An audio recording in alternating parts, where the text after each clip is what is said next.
Hey kiddos, it's me, Julian Greystoke. Today I'm wearing my Tolly shirt, which, yes, I created. If you are interested in my art and my designs and would like to wear some of them, I have a Redbubble for that. They're higher quality than this. I just made this myself. Anyway, now that I'm done with that, I apologize, just had to do some brief self-promotion there, and onward we go. Today we are talking about why you and I and everyone should follow smaller booktube or authortube channels. Just smaller channels in general. Now, I'm not telling you that you have to stop following those large channels that you like. I'm just encouraging you to seek out smaller channels as well. These are in no particular order, they're just in the order that I thought of them, but I feel like this first one on the list is the most important for me personally, and that is communication.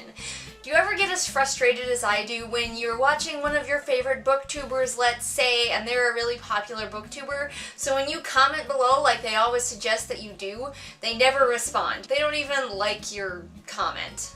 With smaller YouTubers, the great thing is that they are much more available to answer your comments and talk to you and get a conversation going. Because they're not drowning in a million comments, yours doesn't get lost along the way.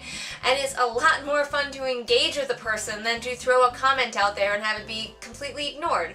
Now, I'm not upset about these larger YouTubers not being able to deal with all of the comments that they get. And it is way more fun to go to a smaller channel and know that you're probably going to be able to engage with the person on the other side of that channel. The second thing is that there is sort of a misconception that smaller channels mean that they are lower quality. And that is not the truth. There are some very high quality, lesser known channels out there, and a lot of people really put a lot of effort and money into channels that are not very popular because it's their passion.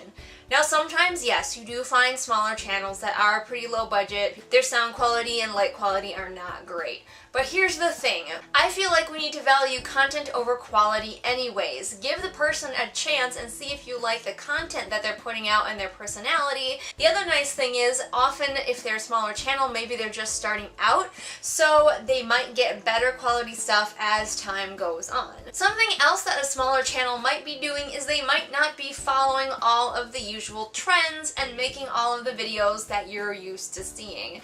We've all seen a million bazillion of a certain kind of videos, especially on BookTube. Aren't we all drowning in wrap-ups and unboxings? Well, maybe a smaller YouTuber will be doing something that's different, especially because if they're smaller, they're probably following their passion a lot more and not necessarily following the trends. It is definitely worthwhile to check out smaller YouTubers in case they are doing things that are different. Something else that's great about following smaller YouTubers is that you can join in their journey. They might not be small forever, and you can be part of that. It's really cool to see someone really come up from small, humble beginnings to have YouTube success, which is a type of success, I suppose, that some people want. And you can have a direct hand in helping them in their journey by introducing them to other people and getting their stuff out there more. In the world of YouTube, there really are no publicists. Nobody's gonna put your video out there besides you and maybe the friends you make along the way. And you could be that friend for somebody, and that is awesome. As a small channel, I think there is sometimes a notion that you need to make friends with the big guys. You need to ingratiate yourself to some of those big channels so they'll help you get popular. But that's probably not going to happen. And the last thing that I have on this is we can get really sick of seeing the same faces and the same names all the time. If you've been following the same people for so long that you can pretty much guess what their opinions on anything are going to be, maybe it's time to seek out some new channels, and why not start looking for some smaller channels. But I hear you saying, YouTube doesn't help you find smaller channels. In fact, YouTube actively stomps down the smaller channels, so all you see is the popular stuff. Well, it can be a little bit challenging.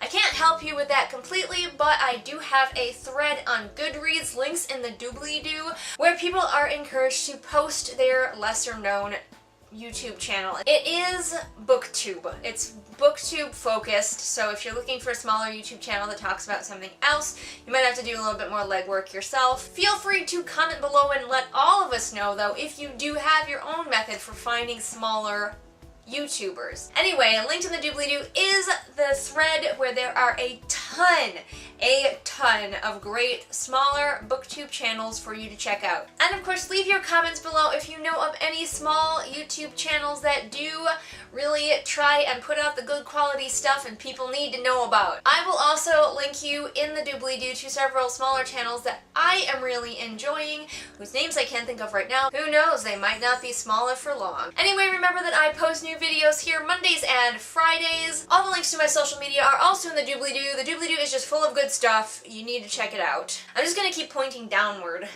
as though I'm not just pointing at my own lap. I will see you guys again next time with whatever it is I happen to be doing next time. Bye!